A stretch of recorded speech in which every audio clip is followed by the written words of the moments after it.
अस्सलाम वालेकुम। आधा सच पूरी बात के साथ एक दफा फिर से हाजिर हैं और आज फिर से गुफ्तगू हमारी रहेगी जनाब अजहर साहब के साथ। और गुफ्तगू का मौजू क्या रहेगा, कोई पहले से डिसाइड नहीं है, स्क्रिप्टेड नहीं है। गुफ्तगू कहीं पे भी किसी भी सवाल के हवाले से हो सकती है और सवाल से सवाल भी निकल सकते हैं। तो सबसे पहले तो गुजारिश है तमाम सुनने वालों से कि इसमें से कुछ पोशीदा मायने ना निकालिएगा और ना ही ये किसी के शख्स के हवाले से होगी गुफ्तगू। ये एक आम सी गुफ्तगू होगी जो कहना चाहिए कि मुताला करने वालों का के सोच के हवाले से और लिखने वालों की सोच के हवाले से हो सकती है। तो हमारी आज की गुफ्तगू जिनके साथ रहेगी वो है जनाब अजरक साहब। अस्सलाम वालेकुम। वालेकुम अस्सलाम। जनाब क्या हाल चाल है? शुक्र अल्हम्दुलिल्लाह, आप सुनाइए। एक दफा फिर से आधा सच पूरी बात के साथ हाजिर हैं हम। पहला सवाल मेरा आपसे ये है, जैसे कि हमने बताया अभी कि स्क्रिप्टेड नहीं है, सवाल कोई भी हो सकता है, सवाल से सवाल निकल सकता है, गुफ्तगू कहीं भी जा सकती है। तो आज मेरे जहन में पहला सवाल ये आ रहा था कि अदब क्या है आपके ख्याल में? आप अदब से क्या मायने लेते हैं? शुक्रिया। मारिया, पहला ही सवाल बड़ा मुश्किल कर दिया आपने। बहरहाल, इससे पहले कि हम गुफ्तगू का आगाज करें, मैं चाहता हूं कि मैं आपको और देखने वालों को अपने बारे में एक मुख्तसर सा तारुफ करा दूं। अंग्रेजी जुबान में एक लफ्ज है नॉन कॉन्फॉर्मिस्ट, हम्म। यानी गैर मुक़ल्लिद। हम्म। मेरा बचपन से ही है कि मैं हर चीज को सवाल करता हूं और सवाल की बुरी आदत अब तक इस उम्र तक पीछा नहीं छोड़ रही। अब आते हैं आपके सवाल की तरफ। अदब क्या है? ये बात मेरे जहन में भी आई थी और फिर मैंने कोशिश की कि इसका जवाब ढूंढूं। तो जितनी भी मुख्तलिफ तारीफें अदब की हैं, मुझको जो समझ आई कि सोच के कागजी इंतकाल को हम्म। अदब, सोच के कागजी इंतकाल की सूरत में जो भी चीज तहरीर में आए वो अदब कहलाए। लेकिन मैं सोचता था कि सोच अपनी होनी चाहिए, हम्म। न कि हमसे पहले गुजरे बड़े बड़े अदीबों, शायरों या मुफक्करों की बात नहीं, जो तो उनकी सोच है। हम उनसे इस्तेफादा तो कर सकते हैं, लेकिन अगर हम उसी को लेकर बयान करके रिपीट करेंगे तो मेरी दानिश में वो अदब नहीं कहलाएगा। और फिर बड़ा मुश्किल है कि क्या इस्लाही अदब अदब में आता है, हम्म। इखलाकी अदब अदब में आता है। अदब तो आपकी सोच है, आपने अपने इर्द गिर्द जो देखा, जो महसूस किया, उसका इजहार है। मेरी दानिश अदब बुनियादी तौर पर अरबी जुबान का लफ्ज है जिसके बहुत से मतलब है। उसका एक मतलब है शाख तराशी, शाख तराशी। जिसको प्रूनिंग कहते हैं। तो बुनियादी तौर पर शाख तराशी होती है कि एक झाड़ी है, उग रही है बेतरतीब तरीके से। शाख तराशी से आप उसको एक ज़ेबाइश और खूबसूरत चीजें बना देते हैं। तो अदब मेरे गिरद पेश में जो हो रहा है, जो मैं महसूस कर रहा हूं और जो मुझे समझ में आ रहा है, उसका इजहार मेरी दानिश में अदब। सही। अब अदब को अंग्रेजी में लिटरेचर कहते हैं, अरबी में अदब कहते हैं, ईरान में से अदबियात कहते हैं। अब बाकी जुबानों में से क्या कहते हैं मुझे इल्म नहीं। ये इसको हिंदी भाषा या संस्कृत में क्या कहते हैं, चीनी क्या कहते हैं। तो मेरे अब वैसे तो अदब की 20 अक़साम है, इस्लाही अदब, इखलाकी अदब और फिक्री अदब, अदब बराए जिंदगी, जिंदगी बराए अदब चल रही है। अच्छा, यहाँ गुजारिश करता चलूं वो मेरी बातों के बारे में कि मेरी सोच, मेरी दानिश में, या मेरा ख्याल है, मेरा मुशाहिदा है और एग्री भी करते हैं कि इस दुनिया में बेशतर लोग, मैं कहूंगा 90% की भी जायद मुक़ल्लिदीन है, बिल्कुल। जो तकलीफ करते हैं। कुछ लोग ऐसे होते हैं जो अपने तौर पे सोचते हैं اور وہ چونکہ مین اسٹریم کی سوچ سے مختلف ہوتا ہے تو یا تو لوگ اس سے بہت الرجک ہوتے ہیں اور بیشتر طور پر وہ رد کر دیا جاتا ہے، اس کو قبول کا درجہ نہیں ملتا، تو وہی مین اسٹریم چلتی رہتی۔ لیکن آپ ذرا غور فرمائیں کہ جتنی بھی ادب یا فنون لطیفہ میں چینجز آئی اور جن لوگوں کے نام ہوئے وہ لوگ تھے جو روایت سے ہٹے، جو روایتی پینٹنگ کا اسلوب تھا یا فوٹوگرافی کا اسلوب تھا یا ادب لکھنے کا اسلوب تھا، جیسے اب ترقی پسند مصنفین آ گئے اور اب ماں باپ جدیدیت اور پتہ نہیں کیا کیا ہے۔ لیکن میرے خیال میں ایسا ہے کہ جب وہ سوچنے، تو میں بھی ان اپنے تئیں سوچنے والوں میں شمار کرتا ہوں اور سوال کرتا ہوں، اور جو مجھے سمجھ آتا ہے میں اس کا اظہار کرتا ہوں، کیونکہ وہ مین اسٹریم لائن سے مختلف ہوتا ہے اس لیے اس کو قبول کرنے میں بلکہ اس کو سننا بھی گوارا نہیں کرتے۔ تو یہ ایک ایسا فورم ہے جس میں ہم اپنی سوچ کا اظہار کر سکتے ہیں، اس سے اتفاق یا اختلاف کرنا وہ سننے والوں کا استحقاق۔ پہلا سوال تو ہو گیا ادب کے حوالے سے کہ ادب کیا ہے۔ میرا دوسرا سوال یہ ہے کہ کیا ادب معاشرے پہ اثر انداز ہوتا ہے، چاہے اب وہ ہمارا معاشرہ ہو یا مغرب کا معاشرہ ہو، ادب کتنا اثر انداز ہوتا ہے؟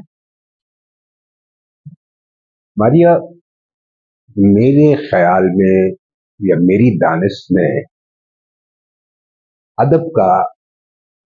ادب یا تمام فنون لطیفہ کا جو مرکزی نقطہ ہے وہ ہے انٹرٹینمنٹ، درست۔ جو کہ کوئی بھی فنون لطیفہ ہو یا بشمول ادب، اس کا پڑھنے والا اگر اس کو پڑھ کر محظوظ ہوتا ہے اور اس کے کیا کہتے ہیں ایستھیٹکس، اس کا ترجمہ کیا ہے لمسیہ، ایستھیٹکس اور ایموشنل ریلیکسیشن ہوتی ہے یا وہ اس کو سٹیمولیٹ کرتا ہے اور اس سے جو محظوظ ہوتا ہے، یہی ادب کا کمال ہے اور یہ کوئی کم کمال نہیں ہے۔ اب ادب کا معاشرے پہ کیوں اثر ہوتا ہے؟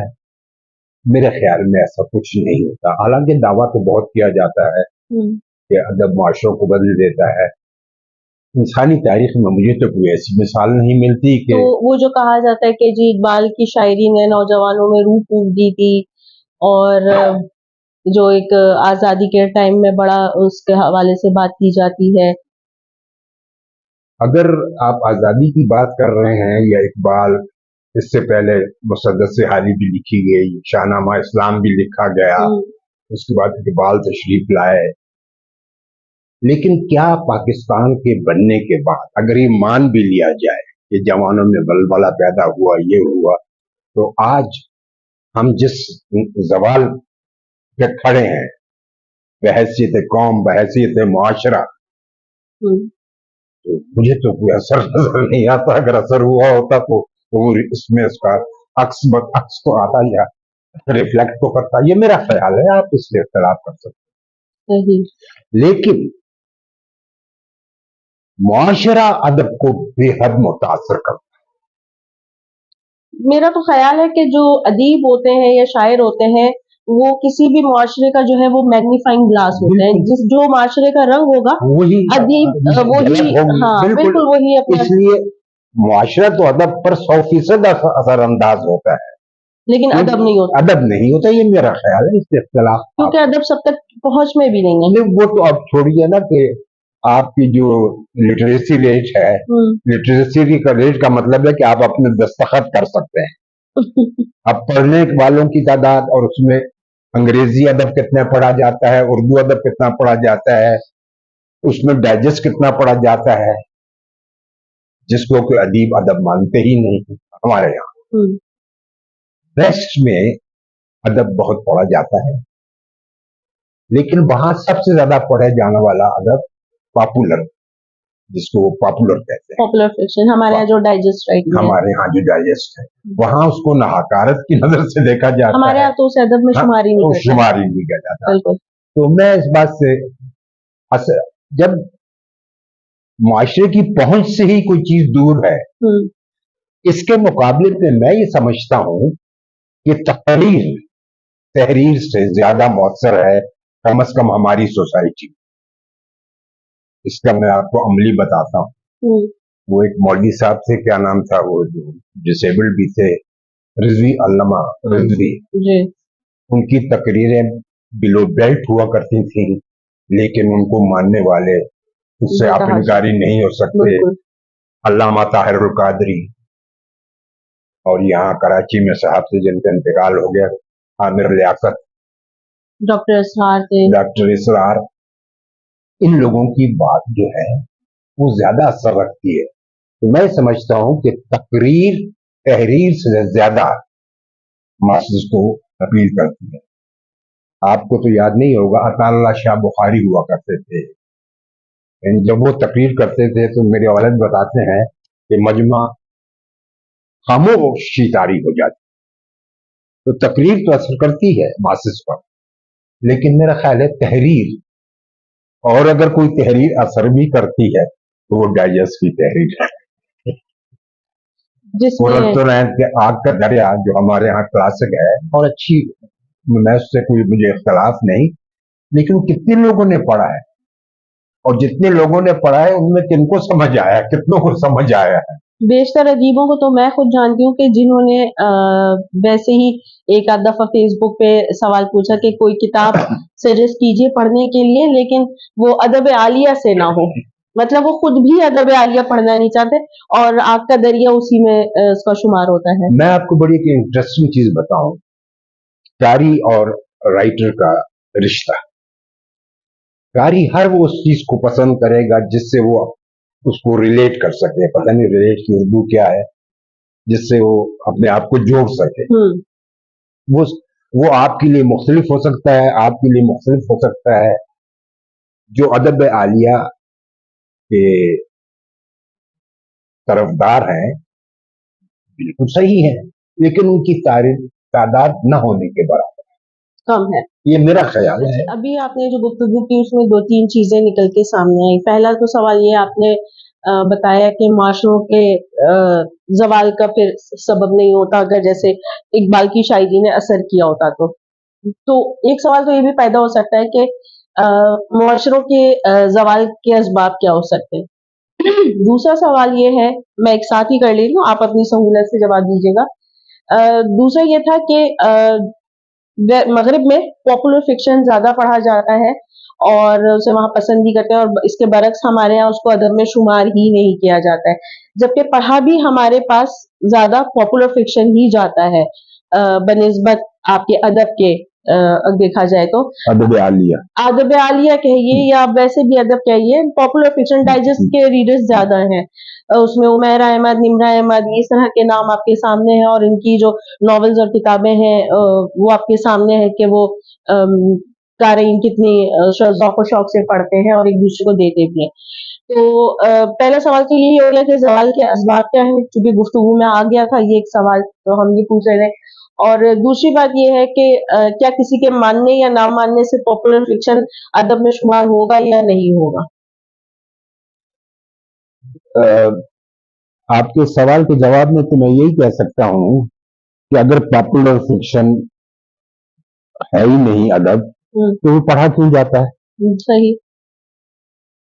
अगर आज के बाद ये आपका अलामती अदब है या तजरीदी अदब है या अदब आलिया है, अगर वो इतना ही है तो हो सकता है जब हमारी तालीमी इस्तात बढ़ जाएगी तो हो सकता है ये पॉपुलर फिक्शन की जगह ले ले। अगर नहीं लेगा तो इसका मतलब है कि पॉपुलर फिक्शन कारी जो है वो पॉपुलर फिक्शन चाहता है।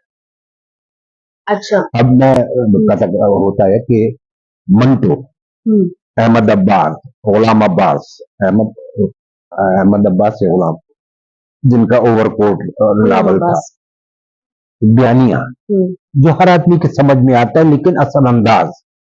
मैंने आनंदी अफसाना अहमद अब्बास जी का था, मेरा नाम अगर गलत ले रहा हूं, वो मैं 13-14 साल का था जब मैंने पढ़ा। وہ آج تک مجھ کو یاد ہے، हम्म لیکن اس کے مقابلے میں کوئی تجریدی یا علامتی ادب کا کوئی ایسا چیز ہے جو کہ لوگوں کو یاد ہو؟ अच्छा एक اچھا، सवाल ये یہ تو آپ کے پہلے سوال کا جواب ہے۔ اب معاشرے کے زوال، کسی بھی معاشرے کے زوال کے بہت سے اسباب ہو سکتے ہیں، सही لیکن میرے خیال میں سب سے بڑا سبب عدل کے فقدان کا ہے۔ अदल का جس معاشرے میں چاہے اس کی نظریاتی اساس کچھ بھی ہو، हम्म چاہے وہ لادین معاشرہ ہو یا دینی معاشرہ ہو یا سیکولر ہو، وہ اس وقت تک ترقی نہیں کر سکتا جب تک وہاں عدل کا جو بھی نظام ہے، हम्म اس سے مجھے بحث نہیں کہ عدل کا ان کا نظام اچھا ہے برا ہے، جو بھی نظام ہے اگر اس پر من و عن بادشاہ سے لے کر ایک عام آدمی تک اطلاق ہوتا ہے، हम्म جس معاشرے میں وہ اطلاق زیادہ ہوگا وہ معاشرہ زیادہ ترقی کرے گا۔ اب تعلیم ہے، خواندگی ہے، بہت سی چیزیں ہیں، کسی قوم کو جنگجو ہونا ہے، हम्म یہ بھی اسباب ہیں، لیکن بنیادی سبب جو ہے وہ میرے خیال میں عدل کی برتری، عدل کی قسم چاہے کوئی بھی ہو، हम्म یہ میرا۔ अच्छा मेरा अगला सवाल ये है कि अदब का हमारे माशरे में शऊर पैदा करने के हवाले से कितना इसका कहना चाहिए कि अमल दखल है। और पिछले सवाल के जवाब में आपने एक बात कही थी कि अदब आलिया के पढ़ने वाले या पसंद करने वाले बहुत कम हैं, ना होने के बराबर है। तो क्या इसकी वजह इसी तरीके से है जैसे डिफरेंट कुजीन होते हैं खानों के, तो हर एक को हर तरह का जायका पसंद नहीं होता है, तो अदब में भी जिस तरह मुख्तलिफ रंग मौजूद है, तो किसी को कोई रंग पसंद है, तो अदब आलिया को पसंद करने वाले कम है, तो इसमें कोई बुराई तो नहीं है मेरे ख्याल से। نہیں، قطعاً کوئی برائی نہیں، हम्म ہر چیز کی اپنی اہمیت ہے، हम्म لیکن جب ہم یہ ثابت کرنے پہ لگ جاتے ہیں کہ یہ بہتر ہے، ادب کا نچلا درجہ ہے، یہ اوپر درجہ ہے، وہاں زیادتی پیدا ہوتی ہے۔ صحیح ہر آدمی کو حق ہے اظہار، چاہے وہ علامتی طریقے سے کرے، تجریدی طریقے سے کرے، ماں باپ جدید ہے، تو جو بھی ٹرمینالوجی ہے، مجھے اس پر کوئی قطعاً اعتراض نہیں ہے۔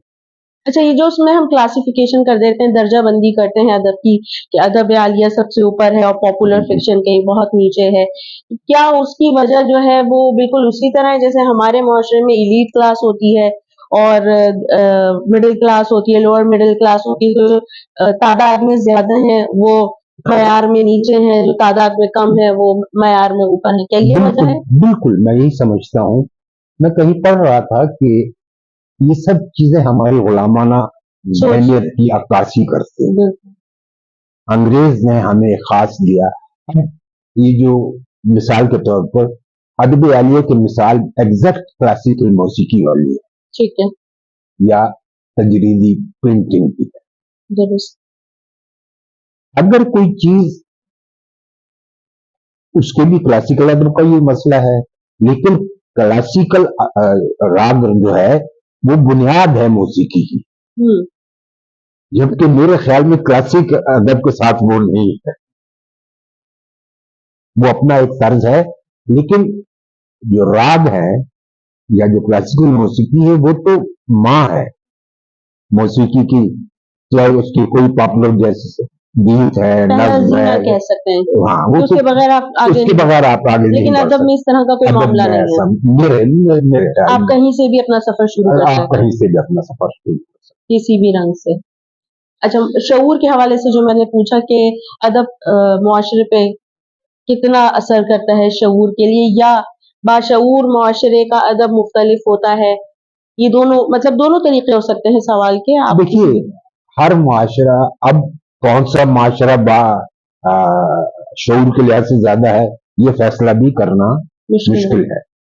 میں امریکن کے ساتھ کام کرتا تھا، 7 سال میں نے کام کیا، میں نے یہ مشاہدہ کیا کہ اس میں جتنے بھی میرے امریکن کولیگ تھے، مرد تھے خواتین تھی، ان میں کسی کا بھی آئی کیو لیول مجھ سے زیادہ نہیں تھا، वो किसी तरह भी मुझसे ज़हनी तौर पर बेहतर नहीं थे, लेकिन मैं परेशान इस बात से हो जाता था कि हम इतने पीछे क्यों हुए और वो इतने आगे क्यों हैं, वजह।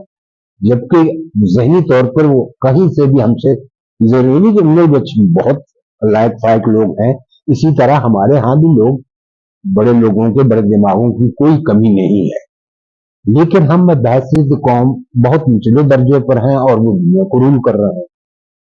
तो ये सवाल मुझे चुभता रहा। तो फिर एक दिन मुझको उसका जवाब भी मिल गया। वो जवाब ये है कि उस मुआशरे में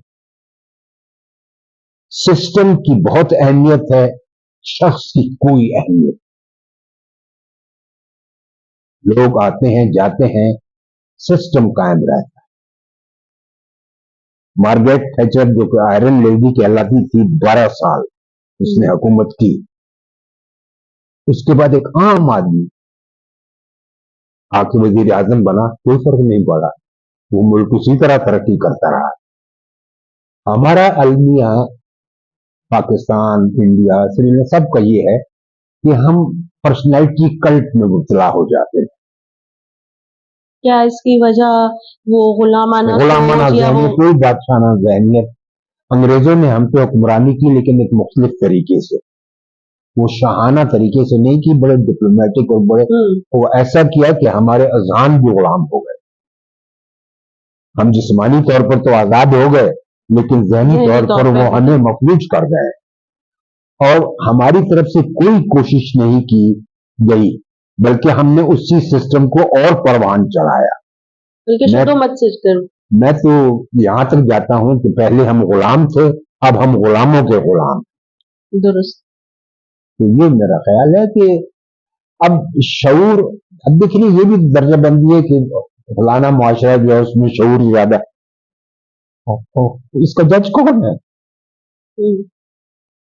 मैं तो नहीं मानता, मैं तस्लीम नहीं करता। हर माशरे में बाशऊर लोग भी हैं, बेशऊर लोग भी हैं। अभी मैं आपसे अमेरिकनों की बात कर रहा था, जितने भी अमेरिकन थे उनकी इंफॉर्मेशन या नॉलेज बहुत महदूद थी। उसकी वजह ये मुझको समझ आई कि हम बेइंतहा तकलीफों से, हमने जिंदगी के उतार चढ़ाव बहुत बचपन से देखे होते हैं, बहुत रंग, तो हमारा एक्सपोजर बहुत ज्यादा है उनकी निस्बत। वो एक आरामदेह जिंदगी में गुजरते हैं, ज्यादा है कि अच्छी जगह खाना खा लिया, अच्छी जगह तफरीह के लिए चले गए, किसी मुल्क की सियाहत पे चले गए, फलाने मुल्क का कुजीन क्या है, वहां का आर्ट क्या है, लेकिन जिंदगी के जो जिन मसाइल जिनसे हम गुजरते हैं, एक आम पाकिस्तानी, आम इंडियन, वो नहीं गुजरे, लिहाजा हमारे लोगों का एक्सपोजर उनके निस्बत ज्यादा हो। ये मेरा। अच्छा, अभी बात है हमारी शऊर के हवाले से हुई। आपके ख्याल में हमारे माशरे का अदीब बाशऊर है? देखिए, मेरा ये मानना है, अगर कि क्लीशे है, कि फनकार पैदाइशी होता है। सीख के आप सब कुछ कर सकते हैं, लेकिन वो तख्लीकी वफूर कुदरत की देन है। ये मेरा, उसकी अलग खूबसूरती है, उसकी अलग खुशबू होती है। लिखने वाले तो बेशुमार है, लेकिन हर आदमी मेरे ख्याल से अदीब और शायर नहीं है, हालांकि कवाफी भी दुरुस्त है उनके, और अरूज भी शायद बेहतर जा हों। ये मेरा ख्याल है, जाती ख्याल है बिल्कुल। ये हर आदमी अपने वजूद का असबाब चाहता है, और उसके लिए वो कोई ना कोई शोबा मुंतखब करता है। बात तालीम को करते हैं, बात दौलत को करते हैं, बात हुनर को करते हैं, बात खेल को करते हैं। ये इंसान की जिबिलत है कि उसे अपने वजूद का, बाज खामोश रहकर, बाज मुकल्लिद बनकर, हर आदमी अपने वजूद का एहसास चाहता है। आपने शुरू में गुफ्तगू की थी, मैं, मेरे जहन से उतर गया क्योंकि स्क्रिप्टेड नहीं है। बिल्कुल। तो अदीब बनने के लिए दो चीजों का होना लाजिम, ये मेरा ख्याल है। आप इसी से बात, एक उसका हसास होना, और दूसरा मुशाहिदा भी। इसमें मुशाहिदे की कुव्वत भी होनी चाहिए और हसास भी होना चाहिए। फिर कुदरत से उनको वदियत करती है कि वो अपने इजहार को कौन सा उसके लिए कैनवस इस्तेमाल करें, शायरी का, नसर का, पेंटिंग का, स्कल्पचर का, रक्स का। तो ये भी कुदरती होता है, सीखा तो जा सकता है, लेकिन जैसे मैंने पहले अर्ज किया उसमें वो बात नहीं पैदा हो। इल्हामी दीन की बात अलग है। हाँ, और दूसरी बात एक आपने की थी कि हम अपने नए नौजवानों में अदबी शऊर को कैसे उजागर, कैसे बढ़ा सकते हैं। मेरा मुशाहिदा ये है कि मैंने बहुत से फोरम ज्वाइन किए इस तलाश में कि शायद कोई ऐसा फोरम मिले जिसका कोई एजेंडा ना हो और हर शख्स को इजहार करने का। तो मैंने तो आज तक ऐसा कोई फोरम नहीं पाया। तो शायद इस पॉडकास्ट के जरिए मैं अपनी इस ख्वाहिश को पूरा कर रहा हूं। हर फोरम में नए लोग आते हैं, यंग जनरेशन आती है, लेकिन एक या दो नशस्तों के बाद वो गायब हो जाते। वजह शायद हमारे पास उनको देने के लिए कुछ नहीं, या हमारे जो सीनियर्स हैं उनमें सुनने की इतनी सलाहियत नहीं है। नहीं, सवाल का रुझान उन नए लोगों में नहीं था। वो आते थे, ऑब्जर्व करते थे, फिर शायद उनके लिए कोई ऐसी चीज नहीं थी जो उनको अपील कर सके और उनको दोबारा मजबूर कर सके। लेकिन अब मैं गुज़िश्ता 2 महीने हुए कि हजारा गया अपने गांव में, वहां मुझे किसी ने मदऊ किया, तो वहां मैंने बहुत सी महफिलें अटेंड की। वहां जो मुझे खुशगवार हैरत ये हुई कि वहां नौजवानों की तादाद बड़े लोगों से, बूढ़े लोगों से बहुत ज्यादा खुश आइंद थी। बड़ा मुझे अच्छा लगा। और दूसरा, हजारा के दूर दराज गांव में भी लोगों का लिखने का और सोचने का अंदाज बहुत रूह अफ़ज़ा कहूंगा, मैं बहुत खुश हुआ। फिर यही बात आकर मैंने पिंडी और इस्लामाबाद में भी देखी कि वहां जवान ज्यादा एक्टिव हैं और कराची मेरा ख्याल से मुख्तलिफ है। किसी अदबी महफिल में आप अजारादारी का तो मामला नहीं है। नहीं, अजारादारी का मामला, अजारादारी तो एक अलग सब्जेक्ट है, वो अपनी जगह है, लेकिन अजारादारी में भी जवान तो आ सकते हैं ना। यानी जवानों को तो इनका मतलब है उनका कोई असर रसूख है ही नहीं। या हो सकता है उन्हें आने ना दिया जा रहा हो। नहीं, ऐसा तो कोई ममानत नहीं। आप किसी मुशायरे में, आर्ट्स काउंसिल में होते हैं या कहीं भी होते हैं, कोई ममनू नहीं है। देखिए, आल पाकिस्तान मुशायरा जो होता है उसमें बेशुमार लोग जाते हैं, बावजूद इसके कि अब एंटरटेनमेंट के बेहद जराए बखुदा आप जाकर देखें, वो सिर्फ एंटरटेनमेंट के लिए जाते हैं। गेट टूगेदर, हल्ला गुल्ला, शोर शराबा, सेल्फियां, फोटोग्राफी, अदब सुनने के शौक से मौजूद चंद के अलावा मेजॉरिटी जो है वो तमाशाई की होती। और हमारे पास शायद एक उसकी वजह ये हो सकती है कि जनरेशन गैप तो अज़ल से है, लेकिन गुज़िश्ता 2-3 दिहाइयों में ये जनरेशन गैप बहुत ही ज्यादा बढ़ गया है और न नौजवान और न हम बूढ़े इसको कोप अप कर सके। मुझे नहीं पता कि मेरे बच्चे की सोच क्या है या क्या चीज उसको भाती है, और हम उन्हें मुक़ल्लिद बनाने की कोशिश करते हैं, जो कि आज के सोशल। अपने बचपन से लेके आज तक मैं ये एक इस्लाह सुनती चली आ रही हूँ, इस्लाह के जनरेशन गैप। कहीं इसकी वजह मुकालमे की कमी तो नहीं है? वो एक वजह है, लेकिन सबसे बड़ी वजह है ये साइंसी आईटी का आना। ये आईटी ने बहुत बड़ा गैप पैदा। आईटी को अभी समझे 15-20 साल से बहुत ज्यादा आई है। हाँ, तो अब लेकिन मैं अपने जैसे बचपन की बात करूं तो उस वक्त मोबाइल भी नहीं था, कंप्यूटर भी नहीं था, लेकिन जनरेशन गैप तो था। जनरेशन गैप तो अदल से है, उसकी वजह मैं पूछना चाहता हूं। हाँ, वजह देखिए ना, सोच बदलती रहती है, एवोल्यूशन होती रहती है। جو چیزیں آپ کو بچپن میں میسر نہیں تھی وہ آپ کی اولاد کو میسر ہیں اور ہماری اولاد کو اس سے زیادہ میسر ہیں. تو اس میں کہیں زیادہ قصور ہمارے بڑوں کا تو نہیں ہے کہ وہ کوشش نہیں کرتے ہیں اپنے بچوں کے ساتھ قدم ملانے کی، اور وہ اپنے جو اصول اور قواعد ہیں اسی میں قید ہوتے رہ جاتے ہیں. ہاں وہ قید ہوتے رہ جاتے ہیں، ارادتاً ایسا نہیں کرتے ہو لیکن وہ اس خول سے نکل نہیں پاتے، کوشش نہیں کرتے. میں آپ کو ایک سادہ سی مثال دوں. میرا بیٹا آیا کہ میں اپنے دوست کے گھر جا رہا ہوں. میں نے کہا کون ہے؟ بولا اس کا نام لیا. میں نے کہا کون ہے؟ تو میرا بیٹا حیرانی سے مجھ کو دیکھنے لگا. کیا مطلب کون ہے؟ میں نے کہا پٹھان ہے پنجاب. بولے اس سے مجھے کیا غرض ہے کہ پٹھان؟ لیکن مجھے ہی یاد ہے کہ ہمارے بچپن میں جب ہم کوئی دوست بناتے تھے اس کا شجرہ نسب ہمیں بنانا پڑتا تھا. بالکل. تو اس کا مطلب ہے کہ مجھ جیسا آدمی جتنی باتیں کر رہا ہے میں بھی اس گیپ کو، ہاں تو ہم ان کے بچوں کی یا نئی نسل کی توقعات میں پورا نہیں اتر پائے. یہ ہمیں تسلیم کرنا ہو. درست. جب آپ بچے تھے تو ہمیں یہ بتایا جاتا تھا کہ خطائے بزرگن گرفتن خطاس، یعنی بزرگوں کی غلطی پکڑنا بھی غلطی ہے. اور یہاں میں بچوں کو کہتا ہوں کہ بیٹا گلاس پانی لا دو تو جواب ہوتا ہے یا تو خود لے لیں یا میں بزی ہوں یا 1 منٹ ٹھہرے. میرے لیے بہت ہی، ان کے لیے عجیب نہیں ہے. ان کو کہنا کہ وہ ساتھ جائیے خود لے لیں یا میں جب فارغ ہوں گا تو آپ کو پلاؤں گا. یہ ہمارے لیے شاک ہے، ان کے لیے نارمل ہے کہ بھائی کیا مسئلہ ہے.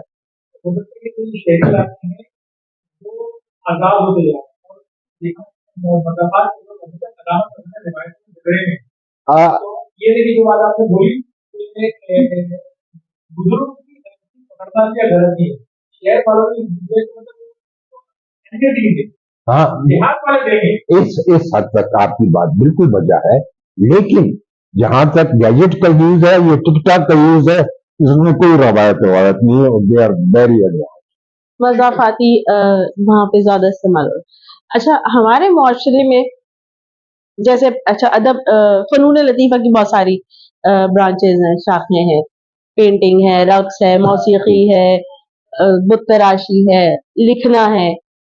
لیکن ان سب کے مقابلے میں مجھے ایسا لگتا ہے، شاید میں غلط بھی ہوں، ادیب بننے کا جنون زیادہ پایا جاتا ہے. اس کی وجہ شاید آسان ہے. اچھا شاید میرا خیال ہے، میرے پاس کوئی 100% اس کا جواب نہیں ہے. نہیں کافی حد تک درست ہے، کیونکہ اچھا ہمیں تو یہ محسوس ہوتا تھا جیسے میں بہت بچپن سے ہم مطالعہ کر رہے ہیں، گھر کا ماحول تھا مطالعے کا، اسی میں کب کس وقت لکھنے کی ترغیب مل گئی اور کب لکھنا شروع کر دیا وہ خود بھی ہم نے نوٹ نہیں کیا تھا. لیکن وہ بعد میں پتا چلا کہ یہ چیز تھی کہیں نہ کہیں، تو تبھی ہم نے لکھنا بھی شروع کیا. ابھی لیکن میں نے کچھ دنوں میں یہ دیکھا ہے کہ لوگ جو ہے وہ شوقیہ سے زیادہ ٹارگٹ کر کے خود کو ادیب بنانے کی کوشش کر رہے ہیں. بالکل سوشل میڈیا پہ کہ بھائی چلیں جی میری اب ایک نظم آ گئی ہے اور اب میں آج سے شاعرہ ہوں، اور میں نے آج ایک ایسی ہی رپورٹاج جو ہے وہاں پہ فیس بک پہ شیئر کر دی اور اب سے جو ہے میں ادیبہ ہوں، مجھے ادیبہ کہا جائے اور پکارا جائے.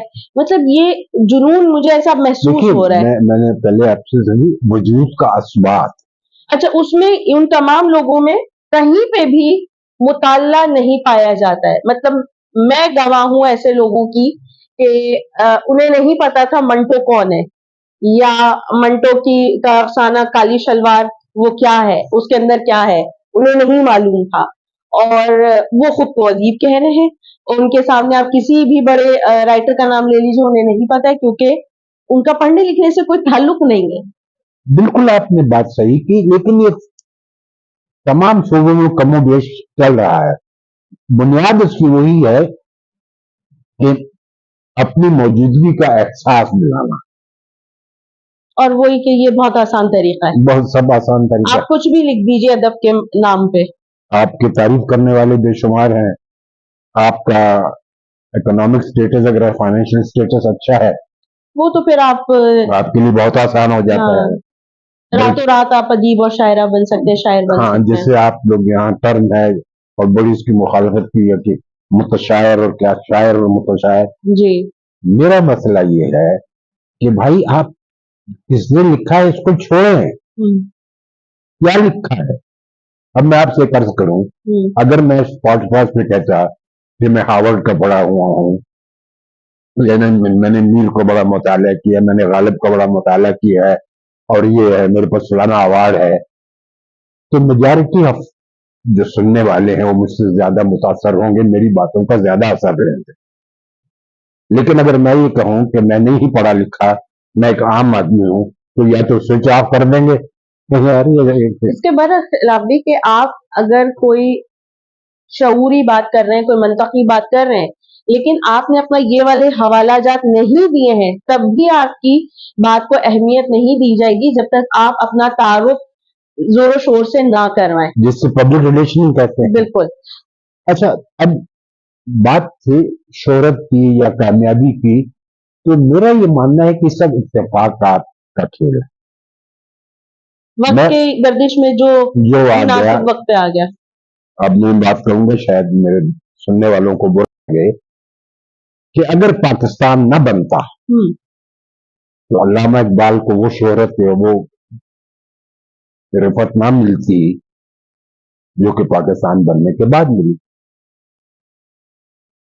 मुश्ताक अहमद यूसुफी ने अपनी किताब में कहा था चिराग तली में कि अदीबों को वक्त पे मरने का हुनर आता है और नहीं आता है तो उन्हें सीख लेना चाहिए कि वक्त पे कब मरना चाहिए। तो ये इत्तेफाकात हैं।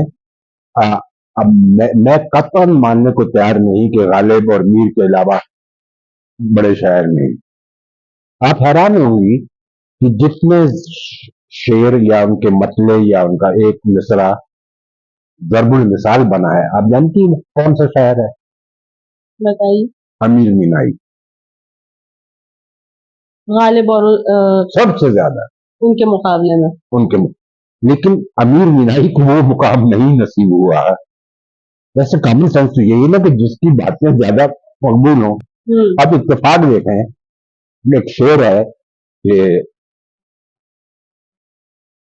तंदुरुस्ती अगर न हो गालिब, तंदुरुस्ती हजार नेमत है। ये गालिब का शेर नहीं है, लेकिन गालिब के नाम से मौसूम है। ये तो आप दो चार लोगों को पता है कि गालिब का शेर नहीं है, लेकिन ये इत्तेफाक है कि उसका जो तखल्लुस माइंड सेट है ना कि गालिब आ गया नाम तो उन्हीं का ही होगा। अच्छा, एक बिल्कुल इर्रेलेवेंट सी बात करूं, आपने पोस्ट लोड की है गजल, उसकी फैज की गाई, किसी आदमी बड़ी खूबसूरत गजल गाई, लेकिन जिसने एक गलती, फाश गलती की है, मुकाम फैज, मुकाम फैज कोई राह में जचा ही नहीं, जो कुएं यार से निकले तो वो मुकाम फैज नहीं है, मुकाम फैज कोई राह में जचा ही नहीं। ज़ेर नहीं है, बेमानी हो जाता है लफ्ज के मुकाम फैज। हमारे यहाँ ये है कि हम जरूरतन से ज्यादा जो है उसमें एक जेर का इजाफा कर देते हैं। अच्छा, बात हो रही थी जुनून की, जैसे भी मैं कह रही थी कि अदीबों का, अदीब बनने का जुनून हद से ज्यादा है। अभी हमारे मुआशरे में, मैं बार बार हमारा मुआशरा कह रही हूँ तो उससे ज्यादातर जो मेरी मुराद है वो बड़े शहरों से है, कराची, लाहौर, इस्लामाबाद में। अब एक रिवाज चल निकला है अपने ही पैसे खर्च करके अपने ही आपको प्रमोट करने के लिए, अपने ही एजाज में मुशायरे और शामें मुनक्किद करवाने के लिए, जो कि बज़ाहिर कोई और करवा रहा होता है, लेकिन पस पर्दा सारा पैसा, सारी चीजें, सारी काविशें उस शायर की खुद की होती है। तो यानी जिसकी जेब में पैसा ज्यादा है या जो ज्यादा कहना चाहिए कि मजबूत है, तो वो ज्यादा जल्दी शायर बन जाएगा। और आपका क्या ख्याल है, अगर जितनी जल्दी वो शायर बनेगा तो क्या वो बहुत देर तक रहेगा भी? मैं ये कहता हूँ कि वक्त जो है इसका फैसला करता है कौन कितना बड़ा शायर। हालांकि इसके भी अपने तहफुजात है उसमें भी, लेकिन अमूमी तौर पर यह है कि अगर अच्छी तहरीर है, अच्छा शेर है, तो वो बाद में भी, गालिब को अपने जमाने में तो उस पर हंसा जाता था, बिल्कुल, लेकिन आज गालिब की बात यह है। अच्छा, दूसरी बात यह है कि हर आदमी का हक है, अगर वो प्यार समझता है और मकबूल और उसको तसल्ली होती तो मुझे कोई एतराज नहीं। हम्म, ये एतराज उन लोगों को है जो अपने आप को बज़ों में खुद या शायर होंगे, लेकिन उनको चूंकि ये मौका नहीं मिला। मौका नहीं मिला तो सारी गरज उनकी है। मुझे नहीं पता कि आपको ये गरज कैसी है। नहीं, मैंने तो अपने इर्द गिर्द लोगों को देख के अच्छा, ये चीज देखी। ये और मेरा शायद अगला है। सवाल भी इसी से मुत्तलिक है, क्या हमारे मुआशरे का अदीब जो है वो मुनाफिक भी है? देखिए, मैंने लिखना 60 बरस की उम्र में शुरू किया। इससे पहले अपनी मनकूहा को 2-4 खत लिखने के अलावा मैंने कुछ नहीं कुछ लिखा। नहीं तहरीर किया था। और रिटायरमेंट के बाद मैं अभी चौथी किताब मेरी आ रही है, ठीक है। तो मैंने अल्लामा नसीर कोठी से एक दिन पूछा कि मैं तो नशाई के फन शायरी से भी नाबलद हूँ, तो मेरी तो कहने लगे, उसने मुझे एक लफ्ज कहा, मौजूनी तबा, यानी वही इतबार, यानी ये आपकी नेचर में है। जैसे मैंने कहा कि शायर जो है या फनकार जो है वो इनबिल्ट होता है, पॉलिश जरूर हो जाता है अपने हालात से, माहौल से, या अपने तजर्बे से, या मुशाहिदे से, या मुताले से। तो हर आदमी का हक है कि अपनी शोहरत या अपनी कामयाबी करे। इसी पर बात आ रही है, कामयाबी और तरक्की। मैं इनको थोड़ी दो मानता हूं।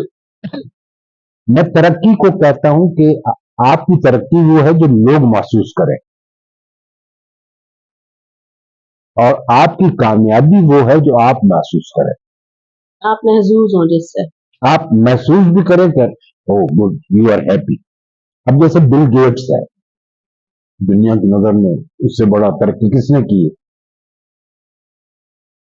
लेकिन कोई जाके बिल गेट्स से पूछे कि हाउ हैप्पी ही इज, उसके मुकाबले में मैं पाकिस्तान में ईदी को लेता हूं, या फॉर दैट मैटर बहुत से लोग होंगे, अदीब रिजवी है, ये लोग हैं। मेरा ख्याल है ये, मुझे, मैंने जाके ना ईदी से पूछा था ना अदीब रिजवी से पूछा है, लेकिन मेरा ख्याल है कि ये लोग मुतमैन है कामयाबी से। इस पर मैं आपको अपना शेर सुना दूं। शायरी का तो एक मसला ये है कि अपने शेर सुनाने का भी एक जुनून या पोजीशन, ये कामरानी की हकीकत जो समझ लेते हैं,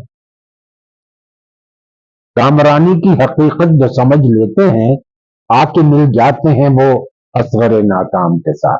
कमाल।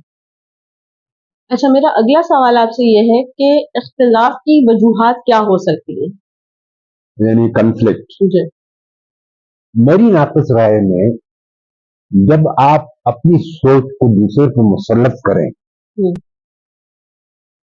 या आप अपने आप को दूसरे से सुपीरियर समझें, तो फिर इख्तिलाफ ये जन्म लेता है। घरेलू से लेकर मोहल्ले, मोहल्ले से लेकर शहर, शहर से लेकर मुल्क, मुल्क से लेकर ममालिक में कन्फ्लिक्ट का बायस यही है कि मैं अपनी सोच को दूसरे पर मुसल्लत करूं। अगर हम रवादारी एक दूसरे को बर्दाश्त करने का हुनर सीख जाएं तो शायद दुनिया निस्बतन पुरसकून हो जाए, पुरसकून हो जाएगी। शायद। अब इसकी एक मिसाल आपको दूं कि अमेरिका कहता है कि अफगानिस्तान में खवातीन को हकूक हासिल नहीं। अगर ये बात अफगानिस्तान की खातून करती है तो उसका तो हक है। अमेरिका को क्या ये हक है कि वो अफगानिस्तान में वो सदियों से रह रहे हैं और खातून को हक नहीं दिए? और जो चेंज है ये हक है, ये एवोल्यूशन है। अगर एवोल्यूशन पे छोड़ दिया जाए तब भी कॉन्फ्लिक्ट कम होगा, लेकिन जब आप इसको इम्पोज करेंगे तो कॉन्फ्लिक्ट स्टार्ट होगा। डेमोक्रेसी, डिक्टेटरशिप, भाई अगर आदमी बादशाहत में खुश है तो आपको क्या तकलीफ है कि आप डेमोक्रेसी उन पर मुसल्लत करना चाहते हैं? अच्छा, आपकी इसी बात से एक चीज जो मैंने अपने मुशायरे में देखी है, जो हमारे सीनियर अदीब हैं, शोरा हैं, या अदब से वाबस्ता लोग हैं, बेशक वो शायर नहीं भी हैं या अदीब नहीं भी हैं, किसी भी तरीके से वो अदब से वाबस्ता है, रिसाला निकालते थे या जो भी, उनके यहाँ ये चीज बहुत ज्यादा पाई जाती है कि नहीं, बस ये जो हमने कह दिया यही दुरुस्त है। मतलब आपकी बात दुरुस्त होना या गलत होना एक अलहदा बात है, सुनना भी गवारा नहीं है, बिल्कुल आपको वहीं पे रोक दिया जाता है। बिल्कुल। अच्छा, मैंने वेस्ट में जो खूबी पाई, वहाँ एक नोबेल लॉरिएट थे, मैं क्योंकि साइंटिस्ट था तो एक मीटिंग में था तो वहां मेरा ऐसा था, तो वहाँ क्वेश्चन आंसर के जवाब में किसी ने नोबेल लॉरिएट से एक सवाल किया, तो उसने कहा sorry this is not my cup of. हमारे यहाँ तो ये हमारे यहाँ हर आदमी फिलासफर भी है, शायर भी है, अदीब भी है, इकोनॉमिस्ट भी है, डॉक्टर भी, और वो ये जुड़ा करने की खैर की जरूरत नहीं रखता है। ये भी, और वहाँ कोई उसमें बर्दाश्त भी हमसे ज्यादा है, रवादारी भी अब जाए, वो आपके मामलात में दखील नहीं होते। हमारे माशरे में मैं फिर शायद करता हूँ कि अब पठानों में ये नहीं है, बलोचों में ये नहीं है, लेकिन जो जेर असर रहे अंग्रेजों के, उनमें ये चीज बदल जाए और कम पाई जाती। बुरा ना माने, बहादुर जो आए हैं या पंजाब के जो लोग हैं उनका मुख्तलिफ है। पठान या बलोच, सरदार अपनी जगह है उसकी इज्जत, लेकिन एक जगह बैठ के खाना खाएंगे, वो डिग्रेड नहीं करते। हर आदमी को अपनी बात करने का हक है, वो तस्लीम की जाए या न की जाए एक अलहदा बात है। लेकिन हमारे यहाँ तो बस सरे तस्लीम खम है, जो मिजाज यार में आए। तो हमारी सोसाइटी 70 साल में इस बात का बयान सबूत है कि हर इख्तिलाफ करने वाला गद्दार है। मैं यहाँ मैं हांगकांग में रहा, जी जी, हांगकांग में जी, सौ साल आते हैं और हमारे अंदर जो बात है मतलब हमने पता है कि अंग्रेज की कौम इस लेवल पे है, हम लोगों को और दूसरी कौमें किस लेवल पे, वहाँ चाइनीज जो है हम लोगों को कभी जो हांगकांग के रहे हैं हम लोग अहमियत नहीं दे रहे थे या समझने हम लोग कमतर समझते थे। ऐसी क्या वजह थी कि अंग्रेजों के माथे जो नहीं आया, लेकिन जो पंजाबी या हिंदी को मानते हैं उनके अंदर एक जवाब में आगे तो पॉलिटिक्स भी है, साइंटिस्ट भी है, फिलोसफी भी है, राइटर भी है। यहाँ भी महसूस कौन के गुलाम कौन के जहन में पैदा होंगे। मुझे रीजन का नहीं पता, लेकिन बुनियादी तौर पर शायद वो गुलामी तो कबूल की, अंग्रेज से ज्यादा कमिंग रूलर मैंने नहीं देखा। वो कब्जा तो कर लिया उन्होंने, लेकिन उसमें आपस में आपको लड़ा के डिवाइड एंड रूल। किसी भी वक्त में बड़े सगीर में अंग्रेजों की तादाद 10,000 से ज्यादा नहीं थी, और वो करोड़ों लोगों पर हुक्मरानी करते रहे और बड़ी कामयाबी से, और इन्हीं लोगों का इस्तेमाल करते हुए शायद, मैं तो हांगकांग नहीं गया ना, मैं चाइनीज साइकोलॉजी से बात हूँ, शायद उनमें ये। और दूसरी एक और बात है, मैंने तो मेटा वालों से भी पूछा कि नेशन की डेफिनेशन क्या है। पाकिस्तान जो बना है, पाकिस्तानी कोई कौम नहीं है, जैसे ईरानी एक कौम है, चाइनीज एक कौम है, पाकिस्तानी अकवाम का मजमुआ है। पठान है, पंजाबी है, हमें जो कॉमन चीज मुश्तरक है वो है मजहब, और मजहब के नाम पर बना। हमें ये बताया गया, अगरचे इसमें काफी बहस हो सकती है कि ये मजहब के नाम पर बनाया या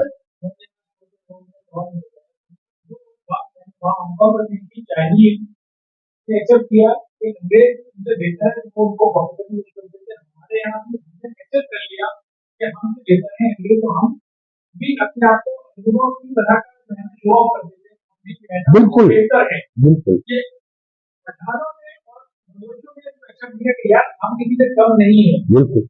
मैं आपको एक बड़ी अच्छी मिसाल देता हूँ, मैंने किताब में भी लिखी है अपनी। कुछ लोग नाराज हो जाते हैं।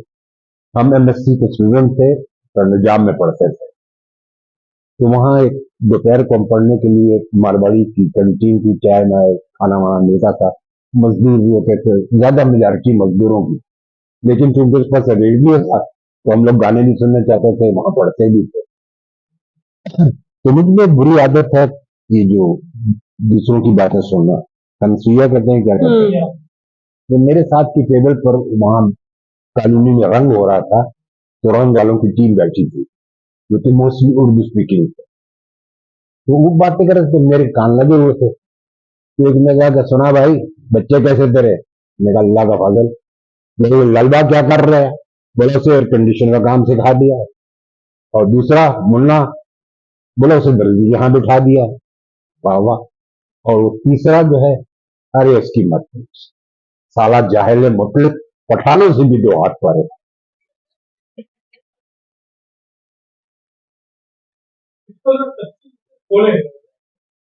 यानी यानी वो समझते थे जो खुद अनपढ़ थे, हम दो पठान एमएससी कर रहे हैं, वो पठानों को अपने से भी जाहिल मुतलिक, पठानों से भी दो हाथ पर है।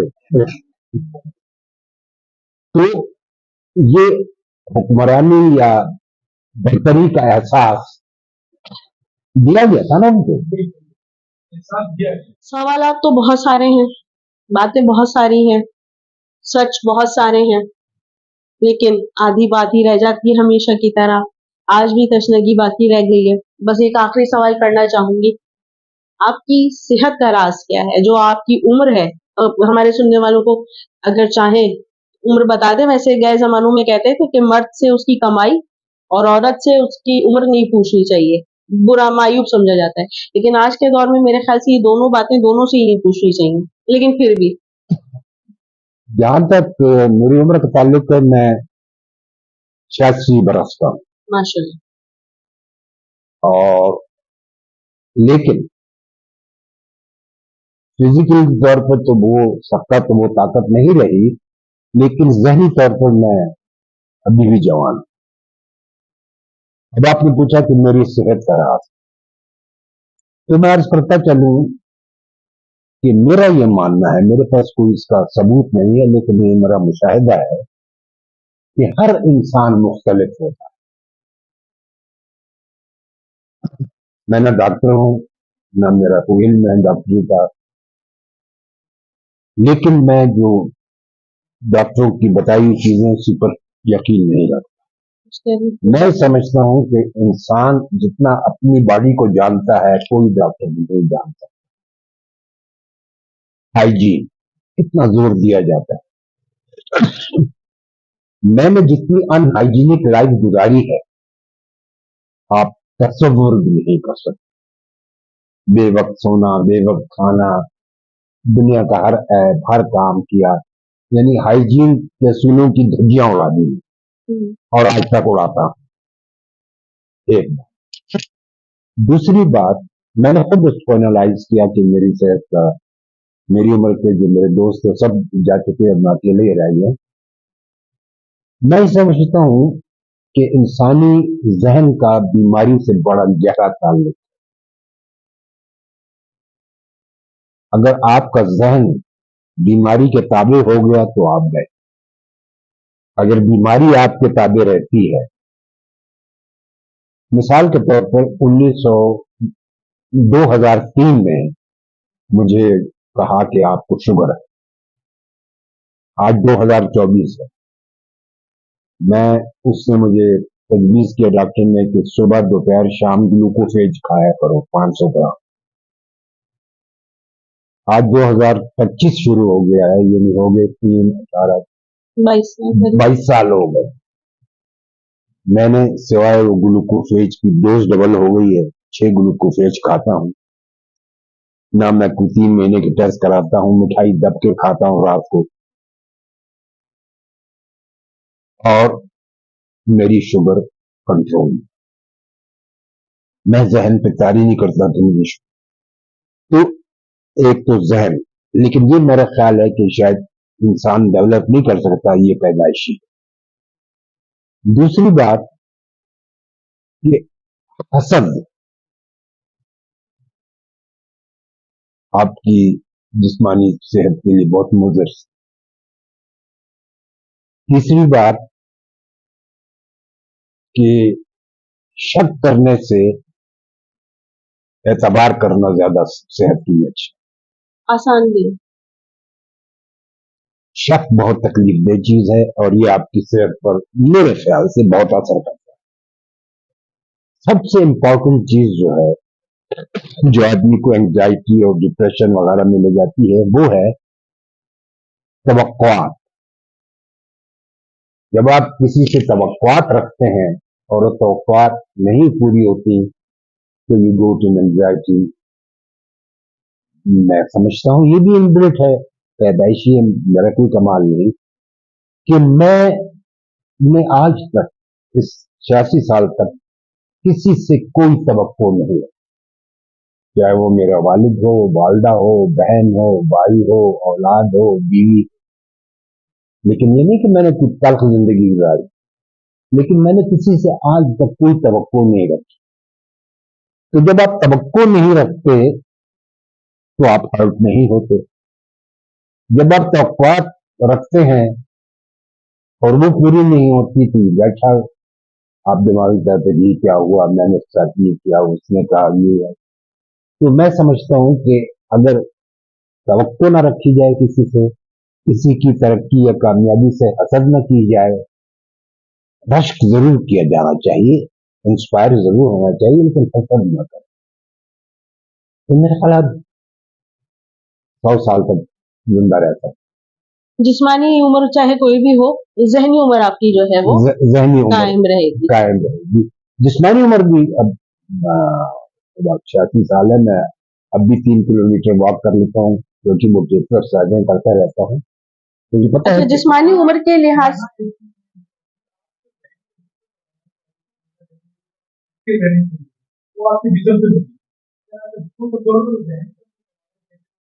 जिस्म कमजोरी तब होगा कि आप अगर ये चीजें ना करें। मैं 86 बरस का हूं ना, तो मैं अगर आप 10 आदमी 86 बरस के लिए हैं तो मैं उनसे ज्यादा एक्टिव हूँ, जिस्मानी तौर पर भी, जहनी तौर पर भी। अगरचे वो बात नहीं रही, डिटोरेशन तो ये तो नेचर है ना, नेचुरल अमल है। लेकिन मेरा ख्याल है कि आदमी 100 साल तक जिंदा रह सकता है अगर हादसाती मौत। जहाँ तक आपकी गुफ्तगू से मुझे समझ में आया कि जिस्म को जैसे तवाना या सेहतमंद रखने के लिए आपको ताज़ा हवा और एक अच्छी ग़िज़ा की ज़रूरत होती है, इसी तरह ज़हन को भी ताज़ा हवा के लिए खिड़की और ग़िज़ा की ज़रूरत होती है, और वो कई तरीके हो सकते हैं। वो आपके मशागिल भी हो सकते हैं, आपके मनपसंद लोग भी हो सकते हैं, गुफ्तगू हो सकती है, कहीं की सैर व तफरीह हो सकती है, जो भी आपके ज़हन को तस्कीन पहुँचाए बिल्कुल वो रास्ता हो सकता है। बिल्कुल बिल्कुल।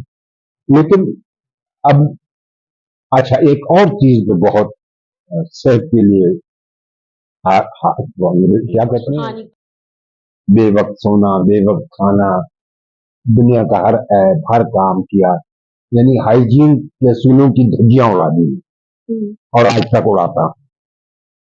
एक बात। दूसरी बात, मैंने खुद उसको एनालाइज किया कि मेरी सेहत का, मेरी उम्र के जो मेरे दोस्त हैं सब जा चुके, अब मैं अकेले ही रह गया। मैं समझता हूं कि इंसानी जहन का बीमारी से बड़ा गहरा ताल्लुक। अगर आपका जहन बीमारी के ताबे हो गया तो आप गए। अगर बीमारी आपके ताबे रहती है, मिसाल के तौर पर 2003 में मुझे कहा कि आपको शुगर है। आज 2024 है। मैं उसने मुझे तजवीज किया डॉक्टर ने कि सुबह दोपहर शाम ग्लूकोफेज खाया करो 500 ग्राम। आज 2025 शुरू हो गया है, यानी हो गए 22 साल हो गए। मैंने सिवाय वो ग्लूकोफेज की डोज डबल हो गई है, 6 ग्लूकोफेज खाता हूँ ना। मैं 3 महीने के टेस्ट कराता हूँ, मिठाई दब के खाता हूँ रात को, और मेरी शुगर कंट्रोल। मैं जहन पे तारी नहीं करता कि मुझे तो एक तो जहन, लेकिन ये मेरा ख्याल है कि शायद इंसान डेवलप नहीं कर सकता, ये पैदाइशी। दूसरी बात, ये हसद आपकी जिस्मानी सेहत के लिए बहुत मुज़र। तीसरी बात कि शक करने से एतबार करना ज्यादा सेहत के लिए अच्छा। आसान भी। शक बहुत तकलीफ दह चीज है और ये आपकी सेहत पर मेरे ख्याल से बहुत असर करता है। सबसे इम्पोर्टेंट चीज जो है, जो आदमी को एंजाइटी और डिप्रेशन वगैरह में ले जाती है, वो है तवक्कुआत। जब आप किसी से तवक्कुआत रखते हैं और वो तवक्कुआत नहीं पूरी होती तो यू गो टू एंजाइटी। मैं समझता हूँ ये भी इनबिल्ट है, पैदाइशी है, मेरा कोई कमाल नहीं कि मैं आज तक इस 86 साल तक किसी से कोई तवक्को नहीं है, चाहे वो मेरा वालिद हो, वालदा हो, बहन हो, भाई हो, औलाद हो, बीवी। लेकिन ये नहीं कि मैंने कुछ तल्ख जिंदगी गुजारी, लेकिन मैंने किसी से आज तक कोई तवक्को नहीं रखी। तो जब आप तवक्को नहीं रखते तो आप हर्ट नहीं होते।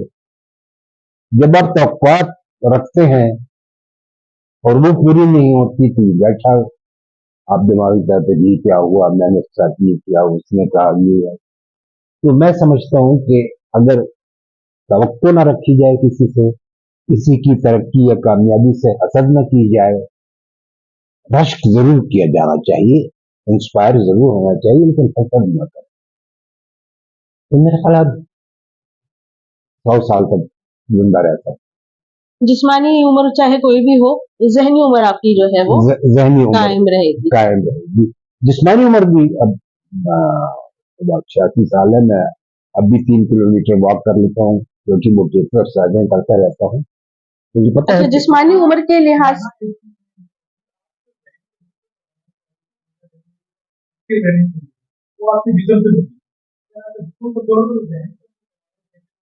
जिस्म कमजोर ही तब होगा कि आप अगर ये चीजें ना करें।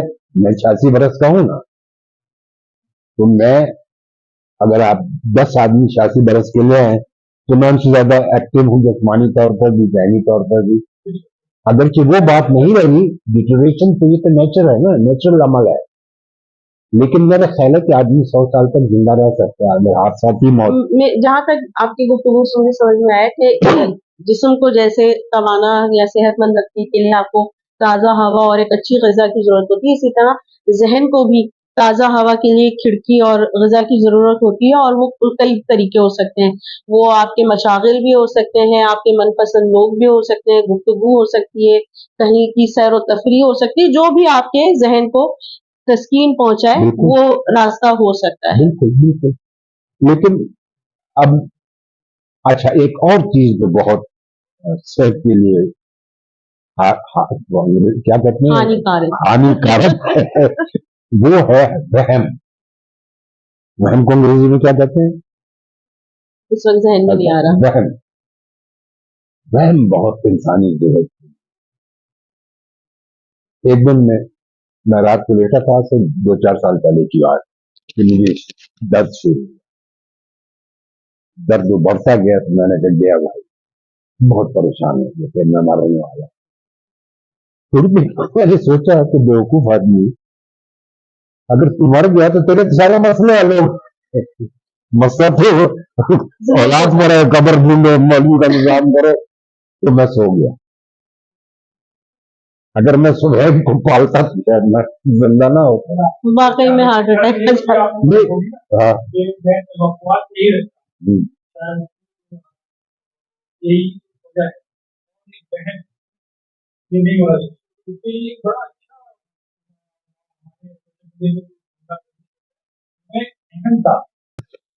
अब इसके साथ हम गुफ्तगू को इख्तिताम की तरफ ले जाते हैं और तमाम सुनने वालों से उम्मीद तो हम यही रखेंगे कि अगर कोई सवालात हो तो आप कमेंट में ज़रूर दीजिएगा।